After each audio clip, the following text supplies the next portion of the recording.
From Los Angeles to a worldwide audience, this is Boaz Power TV, where we take your life to the next level. Now, internationally known speaker and author, here's Boaz. Hi, welcome to the Power Show. You are part of the Power Nation, and I'm so delighted that you're here, because here we help you to improve your attitude, your relationships, your finances, and your career. This is episode number 80. I call this When the Odds Are Overwhelming. And this talks about a trip I took to Israel in 2003. I was born there.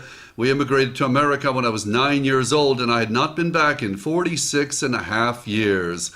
So go back with me, if you will, to that night in 2003. It's a balmy Tuesday evening here in Rabin Square in Tel Aviv, Israel. There's an electrifying feeling in the air as Israel is celebrating its 55th Independence Day. Now, this is the location where Israel's beloved Prime Minister, Yitzhak Rabin, was assassinated in 1995. Tonight, the square is packed with thousands of Israelis and visitors from all over the world. I've come here with a special group of people from San Diego, most of whom I'd never known before. However, the unique purpose of this trip has brought us together in an incredible way. Called Mission 55 High, this is more of a goodwill visit than a religious event. But it hasn't taken long to realize that, whether you're religious or not, visiting Israel is a trip filled with amazing spirituality. Jeffrey and Norm, the leaders of our group, set a goal of bringing 55 people to Israel to show solidarity for the country and its people. The suicide bombings of the years before that, the couple of years before 2003, had wreaked havoc with the country's tourism industry. Some people allow fear to stop them in their tracks. Jeffrey and Norm used courage to create an amazingly meaningful journey. Now, because of their passion and enthusiasm, they attracted 60 people to this mission. Having been born in Israel and not back since my family left when I was 9, I was fulfilling a 46-year goal by being a part of this group. So, getting back to the celebration, this marks a day in May of 1948 when Israel became a country. Britain had partitioned Palestine in 1921, and now the United Nations had voted in favor of creating a Jewish homeland.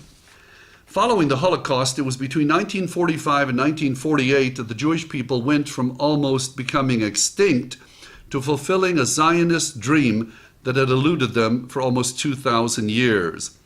At the same moment that Israel declared its independence on May 14, 1948, 5 large Arab nations declared war and vowed to drive the Jews into the sea. The tiny new country was greatly outmanned and outgunned. The odds were overwhelming. Hardly anyone gave the Jews a chance of survival. Do you sometimes feel as if the odds are stacked against you in your life? How about these odds? 600,000 Jews against several million Arabs. That didn't seem to matter because their very existence was on the line. The people of Israel won their war of independence. My father fought in that war. When asked how they were able to win against such incredible odds, the Israelis said, "We had no choice. It was either victory or death." It took 15 months and 6,000 Israeli lives for the Israel Defense Forces to defeat the country's invaders. The Jews declared that they had a secret weapon in the form of a slogan that inspired them to a stunning victory. The slogan, "We have no alternative," was motivation that couldn't be equaled. It's like the Roman commander hundreds of years ago who led a number of ships to the shore of their enemy. Once everyone set foot on land, he ordered all the ships to be burned. He told his soldiers, "We will either be victorious or we will perish." They were victorious because they had no way to retreat. Throughout the years, there's been another motivating factor for the Israelis, the Holocaust. The Jews decided that in order to make certain that such an event would never happen again, they had to become very strong. The thought, "never again," became emblazoned forever in their minds. What if you and I had the same level of determination about our goals? What if we burned our bridges of retreat behind us and had to be victorious? What great things could we accomplish with that bold attitude? Well, the first step to overcoming odds is to clarify the why, the reason why you should succeed. When the why is important enough, the how doesn't matter. Then I suggest you delete some words from your mental dictionary. Get rid of hope, wish, and try. From now on, just do. Just do. Clarify your goals. Be definitive as to the why, and then take action. Great energy is created when we are decisive. Maybe it's time for you to set some important goals, arrive at the shore of a new direction, and burn your ships behind you. Here's the affirmation for this episode of Boaz Power TV. It's to overcome odds. You may want to write this down. I am decisive about important goals in my life. I'm taking a stand and taking action. Let me repeat that for you because it's powerful.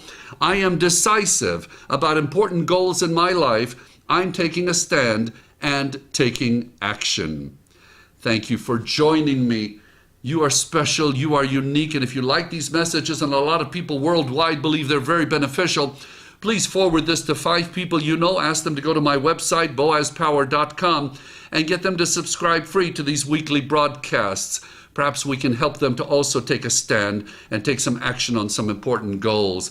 You are special, you are unique, you are destined for greatness. I see it in you. You are a champion. Have a powerful day. This has been Boaz Power TV. To comment, see other episodes, or to subscribe to this free broadcast, go to our blog at boazpower.com. That's boazpower.com. We're here to take your life to the next level.